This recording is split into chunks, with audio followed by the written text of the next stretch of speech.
আসসালামু আলাইকুম। আমার একটা নাজমুল। আজকে আপনাদের মাঝখানে একটা বিশেষ রোগ নিয়ে আলোচনা করব। বিশেষ রোগ এই জন্যই বললাম, যেটা খুবই কমন একটা রোগ। কমন রোগের ভিতর বলতে পারবেন কি আছে? Cat flu. অবভিয়াসলি এই ক্যাট ফ্লু সমস্যাটা নিয়ে আজকে আলোচনা করব। ক্যাট ফ্লুর যাবতীয় লক্ষণ কি কি হইতে পারে বা কিভাবে ট্রিটমেন্ট করাবেন, সেই বিষয়টা সম্পর্কে জানাবো। আমি যখন একদম প্রথম দিকে এই ট্রিটমেন্ট গুলো করতাম, তখন আমার কাছে একটা পেশেন্ট আসছিল। আজকে আমি আপনাদেরকে সেই অভিজ্ঞতাটাই শেয়ার করব। ওই বিড়ালটা, আমি তখন ময়মনসিংহের গৌরীপুর উপজেলায় বসতাম। তখন একদিন ওই আন্টি আসলো, আসার পরে আমাকে বললো যে দেখো, আমার বাসাতে এরকম 3 থেকে 4টা বিড়াল ছিল। 3 থেকে 4টা বিড়ালের মধ্যে এ, 3টা বিড়ালই মনে হয় মারা গেছে। 3টা বিড়াল না, সরি, 2টা বিড়াল মারা গেছে, আর 2টা বিড়াল উনি নিয়ে আসছে। তো একটা বিড়াল একদম দেখি যে পুরো ছেড়ে দিছে শরীর, মানে একদম যায় যায় অবস্থা। তখন আর কি মেডিসিন দিব, তখন এটা আমার সামনেই মারা গেল। মারা যাওয়ার পর উনি আমাকে বলতেছে, আমার তো আরেকটা বিড়াল আছে, এটা তো তাও কিছুটা একটু তুলনামূলক শক্ত আছে, এখন এটাকে অন্য কোনো কিছু করা যায় কিনা। তখন দেখলাম যে এটার হলুদ কালার বমি ছিল, প্রচন্ড পরিমাণে জ্বর ছিল, এটার মানে পাতলা পটি হচ্ছিল, পটির সাথে আবার রক্ত যাচ্ছিল, আবার শ্বাসকষ্ট ছিল। মানে আপনি বুঝতে পারতেছেন, ফ্লুর যত ধরনের কমপ্লিকেশন আছে একদম সবগুলা ওর ভিতরে ছিল।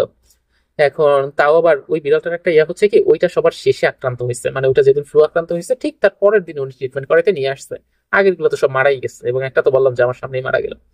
এই কমপ্লিকেশনের এই সমস্যাগুলো হয়েছে মতো, তখন কি কি ট্রিটমেন্ট প্রোটোকল চালানো হয়েছে?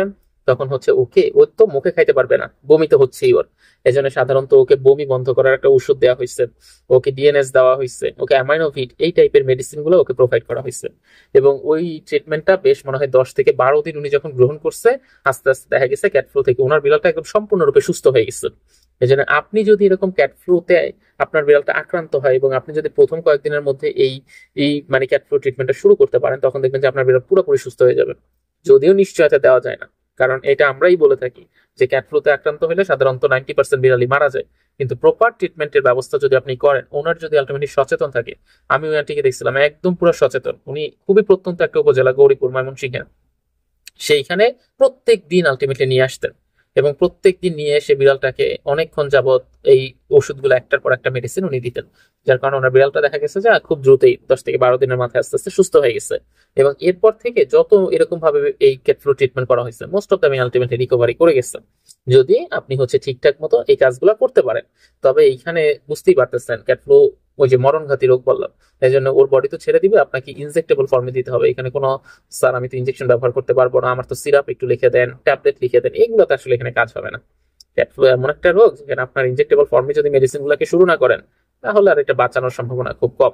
যেন আপনাকে ওরকম ভাবে ব্যবস্থা করতে হবে, এবং তখন আমার সাথে আপনার কনসালটেন্সি নিতে হবে, যে এরকম ভাবে আক্রান্ত হয়েছে, এখন আমি কি কি ধরনের মেডিসিন এখানে দিতে পারি। তখন আমি আপনার ওই বিড়ালের ওজন, সার্বিক পরিস্থিতি এগুলো জেনে একটা মেডিসিন সাজেস্ট করে দিব।